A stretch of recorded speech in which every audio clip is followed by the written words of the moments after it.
Morning. আজকে যতই ঘুম না ভাগুক তবুও ঘুম থেকে উঠতে হবে। ওই যে আজকে দুটো বিড়াল যাবে মাছের বাজারে হানা দিতে, তাই চটপট করে সানস্ক্রিন লাগিয়ে রেডি হয়ে যাচ্ছি। যাক, বিড়াল মাছের বাজার যাবে আর রোদে ঘুরবে না তা কখনো হয়? এমনিই কালো আরও কালো হয়ে যাবে, তাই ভাবলাম না বাবা, একটু সাজুগুজু করে সুন্দর করে রেডি হয়ে যায়।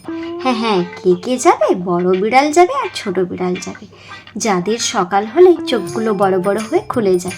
মাছ মাংস ছাড়া চলেই না তাদের, পেট খালি রেখে কি করে যায়? তার জন্যে এক গ্লাস চটপট বুস্টার নিয়ে নিলাম। পেছনে কিন্তু বড় বিড়াল তাড়াতাড়ি করে রেডি হয়ে ওয়েট করছে বাজারে যাওয়ার জন্য। কেমন লাগছে? আমি কিন্তু আজকে প্রচুর এক্সাইটেড আছি। সব দিনই বাজারে যাই, কিন্তু আজকে বাজারে যাচ্ছি একটু আলাদা ব্যাপার। দেখি আজকে কি কি মাছ পাই আর কি কি নিয়ে আসি। ইচ্ছে তো আছে বাজারের সব ধরনের মাছ নিয়ে এসে আজকে টেস্ট করব। আজকে মুডটা না খুব চনমনে আছে, কিন্তু মনটা একটু হলেও ভেঙেছে।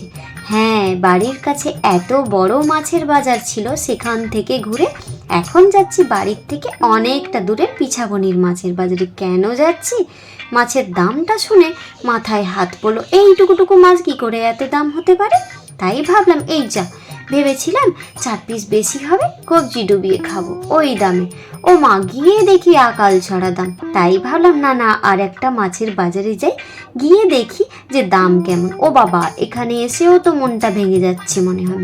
না, এই কাকু আবার আমাদের বৌদ্ধ বানানোর চেষ্টা করছিল একটু বেশি কম দামে মাছ দিয়ে। জানে না কারা মাছ নিতে এসছে। দুটো বিড়াল এসছে, বড় বিড়ালও এসছে, ছোট বিড়ালও এসছে। কি জন্য বললাম, কাকু আবার পচা গলা মাছ বলছে তোমাদের 800 টাকায় দিয়ে দিব বড় বড়।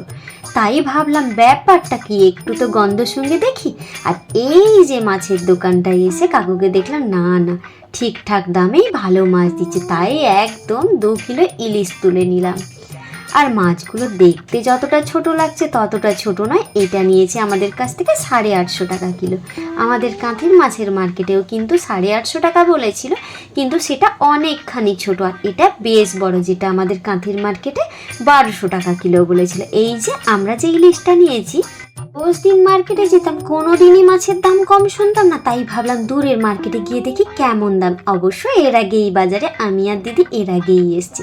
হ্যাঁ, নিজেদেরকে বিড়াল বলে সম্বোধন করছি। কেন জানো? আমার দিদি তো একটা আস্ত জ্যান্ত গোটা বিড়াল। কেন বলছি?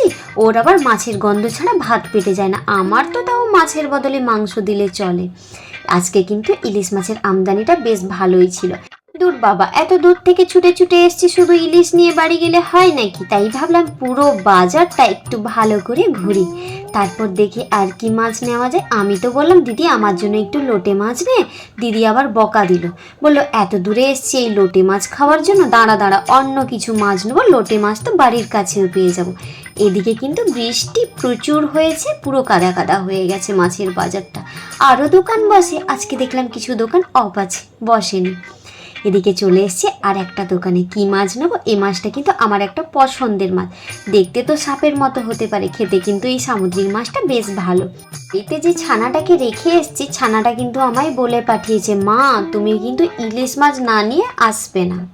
ওর জন্যই প্রথমে আমি ইলিশটাই নিয়েছি। তারপর এদিকে এই মাছটা সাপের মতো বললাম তো কি হয়েছে, তোমরা তো সবাই জানবে সামুদ্রিক মাছটার নাম হচ্ছে রূপাপাটিয়া। আর যদি অন্য কিছু নাম থেকে থাকে তাহলে জানিও।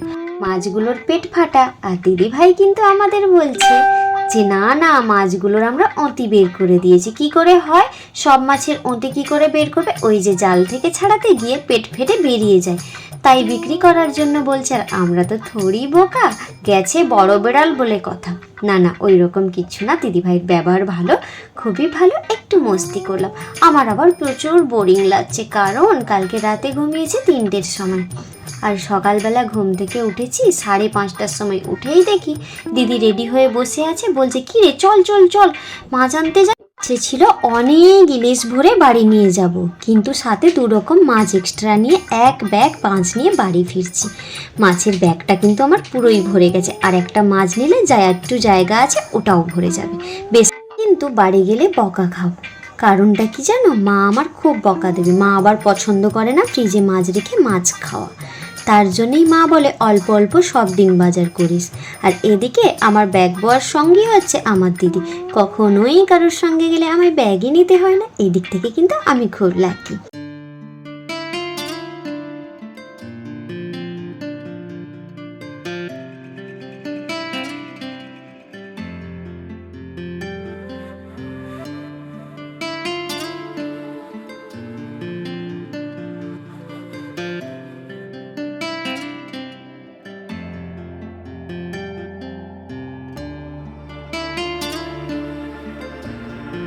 পুরো ব্লগটা তোমাদের সঙ্গে মস্তি করে কাটিয়ে দিলাম। ইচ্ছে করলো আজকে সকাল সকাল ঠিক এইভাবেই তোমাদের সঙ্গে ব্লগটা শেয়ার করতে, তাই এইভাবেই করলাম।